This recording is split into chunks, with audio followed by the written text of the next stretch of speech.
అనేక దశాబ్దాల పాటు కన్నీటి గాథలు వినిపించిన ఉద్దానం తొలిసారి నవ్వింది.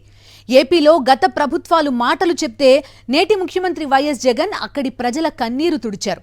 పాదయాత్రలో వారి బాధలు చూసి చెలించిపోయి ఇచ్చిన హామీలు అమలు చేసి చూపించారు. ఉద్దానం ప్రజల తాగునీటి సమస్యను పరిష్కరించారు. కిడ్నీ వ్యాధి బాధితుల కోసం రీసెర్చ్ సెంటర్ నిర్మించారు. రాష్ట్రంలో అభివృద్ధి లేదంటూ దుష్ట రాతలు రాసే ఎల్లో మీడియాకు వారి బాస్ చంద్రబాబుకు దిమ్మ తిరిగే జవాబు చెప్పారు సీఎం వైఎస్ జగన్. ఉద్దానంపై కేఎస్ఆర్ విశ్లేషణ చూద్దాం. ఏపీ ముఖ్యమంత్రి వైఎస్ జగన్మోహన్ రెడ్డి అదరగొట్టారు. పలాసలో జరిగిన సభలో ఆయన దంచేశారు.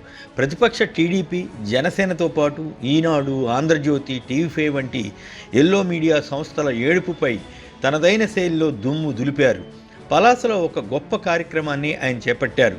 దశాబ్దాలుగా ఉన్న కిడ్నీ వ్యాధి సమస్యకు ఒక పరిష్కార మార్గం చూపుతూ నిర్మించిన 200 పడకల సూపర్ స్పెషాలిటీ ఆసుపత్రి, పరిశోధనా కేంద్రం, ఒక భారీ రక్షిత నీటి పథకానికి ఆయన ప్రారంభోత్సవం చేశారు. ఒక ప్రభుత్వం స్కీమును చేపట్టి దాన్ని పూర్తి చేయడం అంటే అంత తేలికైన పని కాదు. దానికి ఎంతో చిత్తశుద్ధి ఉండాలి, హృదయం ఉండాలి, ప్రణాళిక ఉండాలి. ఈ విషయంలో జగన్ సఫలమయ్యారని చెప్పాలి. ఉద్దాన ప్రాంతంగా పిలుచుకునే ఈ ప్రాంతంలో ఉద్యానవనాలతో పాటు కిడ్నీ వ్యాధి వంటి ప్రమాదకరమైన జబ్బులు ఉన్నాయి. టీడీపీ అధినేత చంద్రబాబు నాయుడు 14 ఏళ్లు ముఖ్యమంత్రిగా ఉన్నప్పటికీ ఈ సమస్యను పరిష్కరించలేకపోయారు. ఒకసారి మాత్రం మ్యాచ్ ఫిక్సింగ్ గేమ్లో భాగంగా జనసేన అధినేత పవన్ కళ్యాణ్ అక్కడికి వెళ్ళి హడావుడి చేయడం, దానిపై స్పందించినట్లు చంద్రబాబు వ్యవహరించడం జరిగింది. కానీ అసలు సమస్యను పరిష్కరించే దిశగా ఆనాటి ప్రభుత్వం కదలలేదు. తూతూ మంత్రంగా చేసి చేతులు దులుపుకుంది. ప్రతిపక్షంలో ఉన్నప్పుడు జగన్ కిడ్నీ బాధితుల దీనగాథలను స్వయంగా తెలుసుకుని అధికారంలోకి వచ్చిన వెంటనే సూపర్ స్పెషాలిటీ ఆసుపత్రిని, పరిశోధనా కేంద్రాన్ని, నీటి స్కీమును ఏర్పాటు చేస్తానని ప్రకటించారు. ప్రభుత్వం రాగానే ఆయన తొలి రోజుల్లోనే దీనికి శ్రీకారం చుట్టారు. 4 ఏళ్లలో దాన్ని పూర్తి చేసి చూపించారు. ఒక కమిట్మెంట్తో జగన్ ఈ పనిని పూర్తి చేయించారు. చాలా గ్రామాలకు తాగునీటిని అందుబాటులోకి తెచ్చారు. మరికొన్ని గ్రామాలకు కూడా నీరు ఇవ్వబోతున్నారు. ఇంత పెద్ద కార్యక్రమం జరుగుతున్నా ఈనాడు తదితర ఎల్లో మీడియా మాత్రం తన ఏడుపు ఆపలేదు. ఏవేవో వంకలు పెడుతూ వార్తలు ప్రచారం చేశాయి. అందుకే ప్రతిపక్ష నేత చంద్రబాబు నాయుడు, జనసేన అధినేత పవన్ కళ్యాణ్తో సహా రామోజీరావు, రాధాకృష్ణ తదితరులు కొందరు ఆంధ్రప్రదేశ్పై పడి ఏడుస్తున్నారంటూ ముఖ్యమంత్రి జగన్ వ్యాఖ్యానించారు. ఆ సందర్భంలో ప్రజలు కూడా వారిని ఉద్దేశించి ఏడుపే ఏడుపు అంటూ ముఖ్యమంత్రి జగన్తో శృతి కలపడంతో సభ ప్రాంగణమంతా హోరెత్తింది.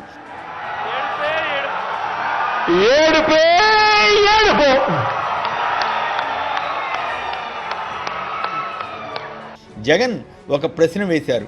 తాను చేసిన ఈ పనిని 45 ఏళ్ల అనుభవం ఉన్న చంద్రబాబు ఎందుకు చేయలేదని ఆయన అడిగారు. నిజంగానే దానికి సమాధానం దొరకదు. అందుకే చంద్రబాబు ఇలాంటి విషయాలు చెప్పకుండా ఏదేదో డ్రామా నడుపుతూ ప్రజల్ని మభ్యపెట్టాలని చూస్తుంటారు. మరో 4 నెలల్లో ఎన్నికలు జరగనున్నందున ఈ స్కీమ్ను పూర్తి చేయడం ఉత్తరాంధ్ర ప్రాంతం అంతటికే కాక రాష్ట్రం అంతటికీ ఒక మెసేజ్ ఇచ్చినట్లయింది. జగన్ చెప్పాడంటే చేస్తాడంతే అన్న నానుడిని నిజం చేసినట్లయింది.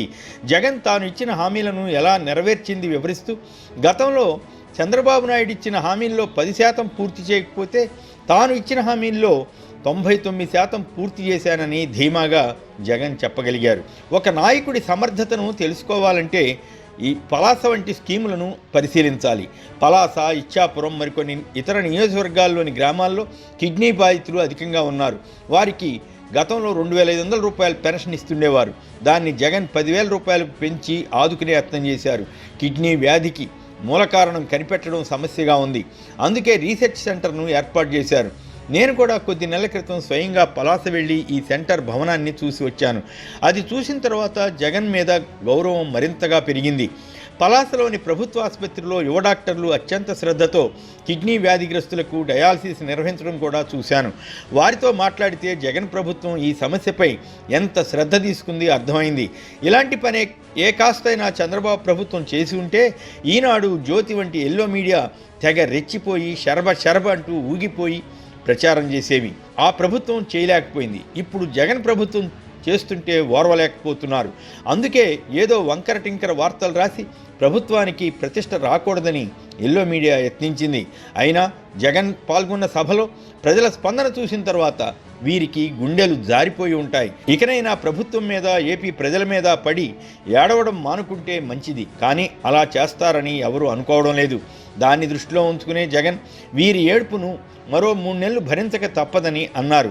విపక్షం, ఎల్లో మీడియా ఎంత ఏడ్చినా జగన్ ఈ అభివృద్ధిని నిర్విరామంగా కొనసాగించాల్సిందే. తద్వారా ప్రజల ఆదరణ పొందాల్సిందే. ఉత్తరాంధ్ర ప్రయోజనాలను పరిరక్షించే ఏకైక హీరోగా జగన్ ఇప్పుడు ప్రజల ముందు నిలబడ్డారు.